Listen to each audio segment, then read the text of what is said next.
जो हैंडराइटिंग है वो नहीं दिखाई दे रही है रीवैल वाली आंसर शीट में। इसका मतलब क्या है?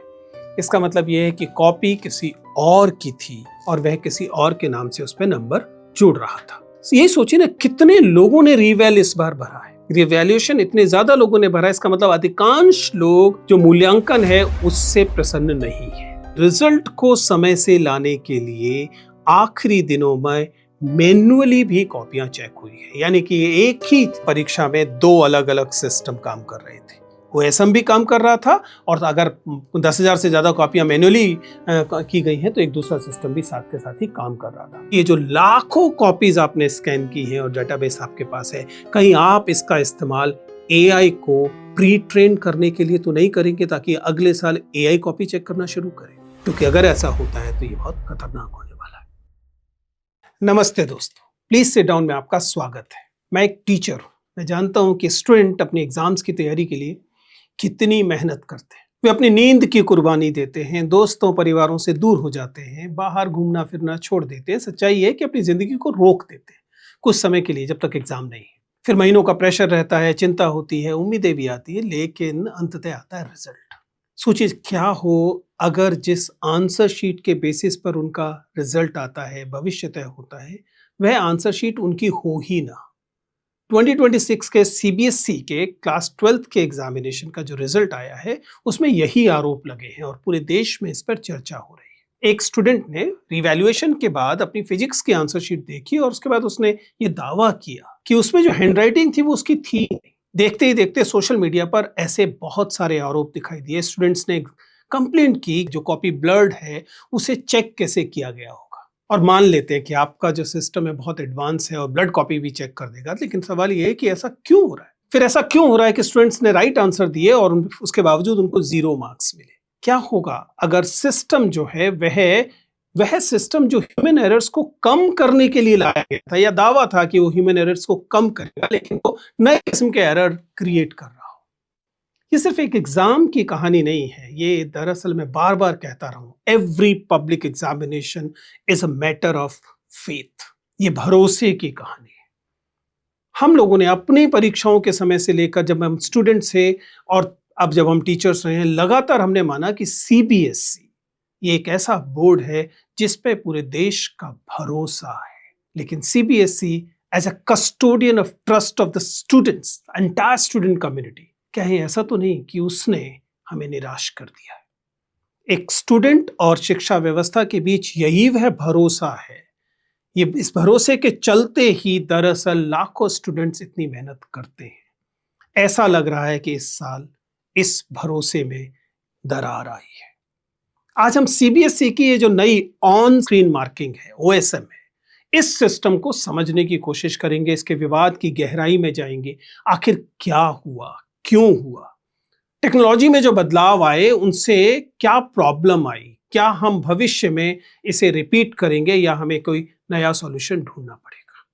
एज अ टीचर बात कर रहा हूँ, स्टूडेंट के फेवर में बात करना चाहता हूँ। मैं चाहता हूँ कि आप इस वीडियो को अंत तक देखें, क्योंकि केवल एक बोर्ड का सवाल नहीं है, एक के बाद एक परीक्षाओं में ये हो रहा है। हम नीट में ऐसा होते देख रहे हैं, सीजीएल की परीक्षा हुई उसमें ऐसा होते हुए देख रहे हैं, एनटीए के साथ तमाम परीक्षाओं में हमने ऐसा होते हुए देखा। अभी हाल में सीयूईटी की परीक्षा के साथ ऐसा हुआ और सीबीएसई की परीक्षा के साथ तो हम बात कर ही रहे हैं। हम ये समझने की कोशिश करने वाले हैं कि क्या ये टेक्नोलॉजी वास्तव में प्रॉब्लम्स को सॉल्व कर रही है या फिर कहें कि केओस को डिजिटल बना दे रही है। सीबीएसई यानी central board of secondary education एक एग्जामिनेशन बोर्ड भर नहीं है। आपको दो चीजें समझनी पड़ेगी। पहली बात, ये जो एग्जामिनेशन बोर्ड है यह तमाम स्कूल एजुकेशन को रेगुलेट करने वाली बॉडी भी है।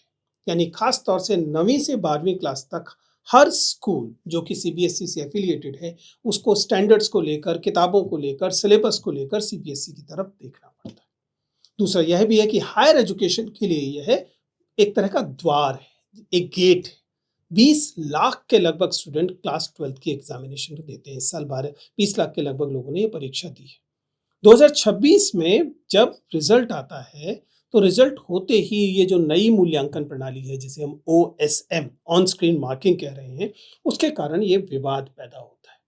पहले ये प्रणाली थी कि आप एक आंसर शीट लिखते थे और वह आंसर शीट एक सेंटर में जाती थी, जिस सेंटर में उसका पहले पेज का कुछ हिस्सा फाड़ दिया जाता था, यानी कि आपका रोल नंबर हटा दिया जाता था और उसके बाद जो कॉपी थी वह टीचर्स के पास जाती थी। टीचर्स उसे ध्यान से कॉपी को चेक करते थे। As a teacher I know कि ये क्वेश्चन बाय क्वेश्चन चेकिंग नहीं होती है, ये एक बहुत गहराई से होने वाली क्वेश्चन चेकिंग है, वह होती थी और उसके बाद इस मार्क्स को जोड़ा जाता था। इसमें जाहिर है कुछ गलतियों की गुंजाइश होती थी, ह्यूमन एरर की गुंजाइश होती थी। इसके बाद यह स्कीम आती है जिसे ऑन स्क्रीन मार्किंग कहा गया। ये क्यों किया गया? मूल वजह यह है कि अब तक फिजिकली कॉपीज को इवैल्यूएशन सेंटर पहुंचाना पड़ता था और स्वाभाविक है कि सरकार या सीबीएसई की ये सोच रही कि फिजिकली कॉपीज को इधर से उधर ले जाने की जगह पर क्यों ना इनकी इमेजेस को पहुंचा दिया जाए, क्योंकि इमेजेस का ट्रांसफर जो है वो ऑनलाइन हो सकता है, आसानी से हो सकता है।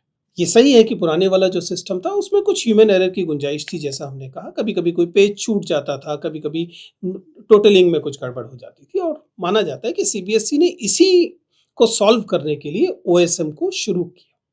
सुनने में विचार क्रांतिकारी लगता है। विद्यार्थियों को पहले की तरह कागज पर ही अपनी परीक्षा लिखनी है, लेकिन बाद में उनकी कॉपीज जो हैं वो स्कैन की जाएंगी और एक डिजिटल जो सिक्योर प्लेटफॉर्म है उस पर उसे अपलोड कर दिया जाएगा।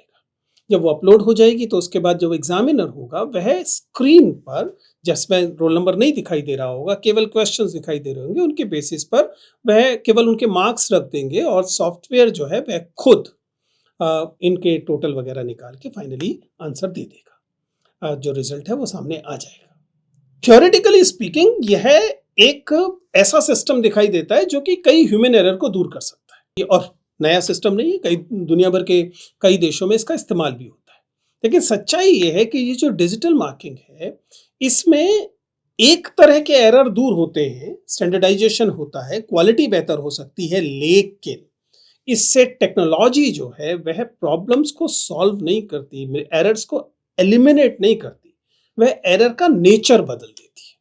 ये जो नए नए नेचर की गलतियां हैं वो इस बार हमें लगातार दिखाई दे रही हैं। गलती क्या हो सकती थी? पहले पहले गलती हो सकती थी, कोई टीचर हो सकता है कि नंबर जोड़ना भूल जाए, या ये हो सकती थी कोई सवाल छूट जाए और उस पर नंबर ना दे पाए।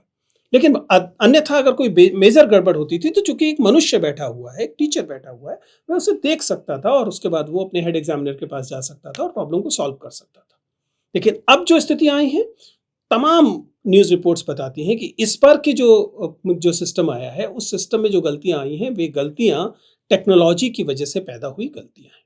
देखिए, इस बात को समझिए, जब किसी व्यक्ति ने अपनी पूरी कॉपी दी है और एक जगह पर उसका रोल नंबर गया, बाकी जगह पर उसकी आंसर शीट गई, इन दोनों के बीच अगर रीमैपिंग ठीक से नहीं हुई तो इस बात की संभावना है कि रोल नंबर किसी और का होगा और नंबर किसी और के जुड़ जाएंगे। ऐसे ही जब मैंने टीचर से बात की, इवैल्यूएटर से बात की, तो उन्होंने सेट्स का सवाल भी उठाया। आप जानते हैं कि सीबीएसई के प्रश्न पत्र जो है उनमें सेट होते हैं, set A, set B, set C. कई बार ऐसे स्थितियां भी आई हैं जब सेट ए को सेट बी के हिसाब से इवैल्यूएट किया हुआ दिखाया जा रहा है। इससे भी एरर दिखाई देंगे। कुल मिलाकर, और अगर जो रिपोर्ट्स आ रही है उनको देखेंगे तो बार बार समझ में आएगा कि जब स्टूडेंट ये कहता है कि मेरी जो हैंड राइटिंग है वो नहीं दिखाई दे रही है रिवेल वाली आंसर शीट में, इसका मतलब क्या है? इसका मतलब ये है कि कॉपी किसी और की थी और वह किसी और के नाम से उस पर नंबर जुड़ रहा था। ऐसे क्वेश्चन आंसर किए गए दिखाई दे रहे हैं जो कि स्टूडेंट का कहना है उसने कभी सॉल्व किए ही नहीं थे। और ये एक स्टूडेंट का मामला नहीं है, ये बार बार पैटर्न की तरह दिखाई दे रहा है। ये सोचिए ना, कितने लोगों ने रिवेल इस बार भरा है, रिवैल्यूएशन इतने ज्यादा लोगों ने भरा, इसका मतलब अधिकांश लोग जो मूल्यांकन है उससे प्रसन्न नहीं है। ये कई वजहों से हो सकता है, ये धुंधले स्कैन की वजह से हो सकता है, बीच में पन्नों के गायब हो जाने की वजह से हो सकता है, गलत तरीके से नंबर जोड़े जाने की वजह से हो सकता है, यह इस वजह से भी हो सकता है। जब टीचर मैं ये जानता हूं, वह टीचर जिसने सारी जिंदगी कागज पर इवैल्यूएशन किया है, उसे जब स्क्रीन पर इवैल्यूएशन करने के लिए कहा जाएगा, 55 साल का व्यक्ति है, 60 साल का व्यक्ति है, 50 साल का व्यक्ति है, जिसने सारी जिंदगी एक तरीके से कॉपी चेक करने का तरीका अपनाया है, नए तरीके से कॉपी चेक करते समय हो सकता है कि असहज हो, वह ज्यादा स्ट्रिक्ट हो जाए, वह ज्यादा इस बात को लेकर चिंतित हो जाए कि बार बार उसकी कॉपी कोई और देख रहा होगा। इस कारण भी गलती हो सकती है। कुछ इवैल्यूएटर्स ने यह भी बताया कि उनके पास पीछे जाकर मार्क्स करेक्ट करने की अनुमति नहीं थी, यानी कि आपने एक क्वेश्चन को मार्क करके आगे कर दिया, फिर जब आप आगे चले गए फिर आपको रियलाइज हुआ कि पहले वाले में नंबर शायद ठीक नहीं दिए गए, लेकिन अब आपके पास ये अनुमति नहीं थी कि आप पीछे जाएं और उन नंबरों को करेक्ट कर सकें। कुल मिला के बोर्ड ने भी इस बात को स्वीकार किया है कि कुछ विसंगतियां सामने आई हैं। हालांकि यहां पर एक बात ध्यान रखिएगा, मैं हमेशा से कहता रहा हूं, शिक्षा का हर पक्ष राजनीतिक होता है। अगर आपने एक नई प्रणाली को स्थापित किया था, ले शुरू किया था, तो आपके अंदर यह साहस होना चाहिए, बोर्ड के अंदर यह साहस होना चाहिए कि वो ये कहे कि हाँ, इसमें कुछ गलतियां हुई हैं और हम उन गलतियों को ठीक कर लेंगे। उसकी बजाय सीबीएसई ने क्या किया? सीबीएसई ने उस अथॉरिटी का इस्तेमाल किया जो उसे दी गई, और अथॉरिटी क्या है कि प्रिंसिपल्स उसके लगभग गुलाम है। उन्होंने बाकायदा एक टूल किट बनाकर तमाम ये प्रिंसिपल्स को भेजा और कहा कि आप इस प्रणाली के पक्ष में वीडियो बनाएं और उन्हें अपलोड करें। यानी कि आप अपने विद्यार्थियों के विरुद्ध एक तरह की जिहाद, एक तरह का संघर्ष, एक तरह की लड़ाई छेड़ना चाहते हैं और ये कहना चाहते हैं कि प्रिंसिपल्स पर यह दबाव डाला जाए कि वे इस बात के लिए पूरे देश को कहें कि नहीं नहीं, ये प्रणाली तो बहुत अच्छी है। जबकि सच्चाई क्या है कि हमें इस प्रॉब्लम को सॉल्व करना चाहिए था। प्रॉब्लम हो सकते हैं, किसी भी जगह पर टीथिंग प्रॉब्लम्स हो सकती हैं। खैर, ये बातचीत और ज्यादा दिलचस्प तब होती है जब डिजिटल मूल्यांकन जो है उसको ही इसके लिए जिम्मेदार ठहरा दिया जाता है। असली प्रॉब्लम टेक्नोलॉजी खुद नहीं है, उसका इम्प्लीमेंटेशन असली प्रॉब्लम है। अगर आप हिंदुस्तान टाइम्स की एक रिपोर्ट देखें तो एक आंतरिक परीक्षण रिपोर्ट में राष्ट्रीय स्तर पर लागू करने से पहले इसको 36 अलग अलग रीजनल जगहों पर दो की पहचान की गई थी। कहा गया था कि इसमें 36 मुद्दे हैं, पहले इनको सॉल्व कर लिया जाए तभी इसे नेशनल लेवल पर जो है लागू किया जाए। आमतौर पर स्टूडेंट्स ने कहा कि इनमें से जो प्रॉब्लम्स हैं उन प्रॉब्लम्स को उस पैमाने पर सॉल्व नहीं किया गया। बताया गया कि कुल 100 टीचर्स के साथ केवल ट्रेनिंग की गई और उसके बाद इसे लागू कर दिया गया। और जाहिर है कि ये तो कहा ही गया कि किस कंपनी ने इसे लागू किया। ये भी बताया गया कि इसके पीछे, जैसा कि इन सरकारी चीजों में बार बार गुंजाइश होती है, भ्रष्टाचार है। माना गया कि कुछ जिस एजेंसी को यह दिया गया वह एजेंसी पहले से ही किसी अन्य नाम से ब्लैकलिस्टेड थी। खैर, सरकारी सूत्रों में बाद में यह स्वीकार किया गया कि लगभग 20 उत्तर पुस्तिकाएं मिक्सअप होने के मामले भी सामने आए हैं। स्कैनिंग की गुणवत्ता को लेकर भी बात की गई और कुल मिला के 13,000 से ज्यादा उत्तर पुस्तिकाओं का मूल्यांकन मैन्युअली कराना पड़ा। मैंने जब एक साथी से बात की और उनसे पूछा कि वास्तव में ऐसा हुआ है कि नहीं, उन्होंने कहा कि रिजल्ट को समय से लाने के लिए आखिरी दिनों में मैन्युअली भी कॉपियां चेक हुई है। यानी कि एक ही परीक्षा में दो अलग अलग सिस्टम काम कर रहे थे। ओएसएम भी काम कर रहा था और अगर 10,000 से ज्यादा कॉपियां मैन्युअली की गई है तो एक दूसरा सिस्टम भी साथ के साथ ही काम कर रहा था। ये कोई अच्छी बात तो नहीं है, आप इस बात को समझ सकते हैं। कुल मिलाकर स्टूडेंट्स ने और नई चीजें भी देखी, जिनमें से एक इंपॉर्टेंट चीज सिक्योरिटी की थी। एक स्टूडेंट जिसने अपने आप को एथिकल हैकर बताया, उसने बताया कि ओएसएम इंफ्रास्ट्रक्चर के कुछ हिस्सों तक वो क्रैक करके पहुंच चुका था, हैक कर चुका था। उन विद्यार्थियों का तमाम डेटा वहां पर उपलब्ध था, मार्क्स उपलब्ध थे, मार्क्स चेंज करने की सुविधाएं भी उपलब्ध थी। इसका मतलब यह कि सिस्टम में सिक्योरिटी की भी प्रॉब्लम थी। सीबीएसई ने हालांकि ये कहा कि नहीं, जो इवैल्यूएशन पोर्टल है उसको हैक नहीं किया गया था, एक कोई टेस्टिंग पोर्टल था जिसे हैक किया गया था। आई बिलीव कि ये अपने आप में एक पूरा वैध जो सफाई है नहीं है, क्योंकि जो टेस्टिंग पोर्टल होगा उसमें क्यों स्टूडेंट्स का डेटा होगा। खैर, अब सवाल ये उठता है कि अगर ये केवल एक टेस्ट पोर्टल था तो इसमें सारी जानकारी थी ही क्यों। खैर, मामला कुल मिला के, जैसे मैं बार बार कहता रहा, ये मामला भरोसे का है। विद्यार्थी इतनी मेहनत इसलिए करता है, उसके पेरेंट्स इतनी मेहनत इसलिए करवाते हैं क्योंकि वे इस सिस्टम पर भरोसा करते रहे थे और ये सिस्टम सालों से ठीक ठाक काम कर रहा था। जब पिछली बार एनटीए को लेकर सवाल उठा था तो हमने कहा था कि सीबीएसई इस परीक्षा को, यानी कि जो नीट की परीक्षा थी, उस समय उसे प्री मेडिकल कहते थे, उसे सालों से कर रहा था और सीबीएसई अच्छे तरीके से इस परीक्षा को कर रहा था। यानी तब हम सीबीएसई के समर्थन में खड़े हो रहे थे और अब देख रहे हैं कि सीबीएसई उसी दिशा में जा रहा है जिस दिशा में एनटीए को लेकर हम बात करते रहे। कुल मिलाकर यह, जब बहुत कुछ रिफॉर्म्स को बहुत तेजी से लागू करने की कोशिश की जाती है, फटाफट तेजी से लागू करो, और इसमें इस प्रक्रिया में उस पेडागोजी को नजरअंदाज कर दिया जाता है, उन लोगों को नजरअंदाज कर दिया जाता है जिन्होंने सिस्टम को इंप्लीमेंट करना है, तब इस तरह की गलतियां बार बार आती हैं सामने, जैसे निकल कर आ रहे हैं। एज अ टीचर मुझे बार बार ये बात परेशान करती है कि क्या इवैल्यूएशन को केवल तकनीकी मैकेनिकल चीज माना जा सकता है? कोई इवैल्यूएशन मैकेनिकल नहीं होता। As a teacher I know कि जब हम आंसर शीट को देख रहे होते हैं, वह आंसर शीट ऑर्गेनिक तरीके से पढ़ी जाती है। Please understand, line by line नहीं पढ़ी जाती, उसे ऑर्गेनिक तरीके से पढ़ा जाना होता है, क्योंकि जब आपके सामने एक आंसर शीट होती है तब if you are a very experience teacher you are able to create the entire personality of the examinee, और उसके बेसिस पर आप इवैल्यूएशन कर रहे होते हैं, और ये केवल अनुभव से आने वाली चीज है। एज अ टीचर मुझे ये पता है, जब आप इस उत्तर पुस्तिका को केवल कुछ आंकड़ों का खेल मान लेते हैं और आप एक ऐसा डेटाबेस तैयार करने की कोशिश करते हैं जो कि कल को एआई इन कॉपीज को चेक कर सके, मैं बार बार इस सवाल को उठाता रहा कि जो डेटा है, स्कैन किया हुआ डेटा, इसका इस्तेमाल क्या होगा?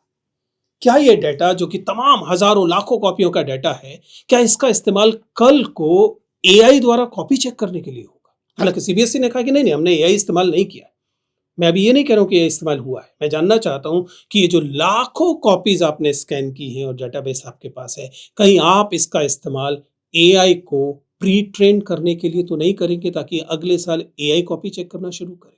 क्योंकि अगर ऐसा होता है तो ये बहुत खतरनाक होने वाला है। क्या ये जो ओएसएम है, इसे लेकर हमारी क्या समझ है? क्या हम ये कह रहे हैं कि तमाम टेक्नोलॉजी बर्बाद है, इसे छोड़ देना चाहिए? Probably not. ये एकदम संभव है कि आप ओएसएम को ऐसा बना दें कि वह उसी भरोसे को हासिल कर सके जिस भरोसे को अब तक के सिस्टम ने हासिल किया था, क्योंकि पूरी दुनिया की जो इवैल्यूएशन सिस्टम्स हैं वो बदल तो रहे हैं। उनमें ये स्कैनिंग आ रही है, उनमें एआई आ रहा है, उनमें बहुत तेजी से इवैल्यूएशन कर सकने की संभावनाएं आ रही हैं, लेकिन ये ध्यान रखिएगा, एजुकेशन के सब तमाम बदलाव सोशियो पॉलिटिकल बदलाव भी होते हैं। इसलिए अगर आपने पूरा इंफ्रास्ट्रक्चर तैयार नहीं किया है तो उसकी जो कैजुअलिटी होगी, उसका जो प्रभाव होगा वो बहुत नकारात्मक होगा, क्योंकि आप भरोसा तोड़ रहे होंगे। मुझे बार बार चिंता इस व्यवस्था में भरोसे की चिंता है। अब सबसे अहम सवाल, ये तो सही है कि गलतियां हुई, अगर गलतियां हुई हैं तो उनकी जवाबदेही, अकाउंटेबिलिटी किसकी? ये सवाल पूछा जाना बहुत जरूरी है कि जब इस तरह की गड़बड़ होती है, जिन गड़बड़ों में पैसा शामिल है, जिन गड़बड़ों में टेक्नोलॉजी शामिल है, जिन गड़बड़ों में और तमाम किस्म की चीजें शामिल है, जैसे कि ओएसएम के मामले में।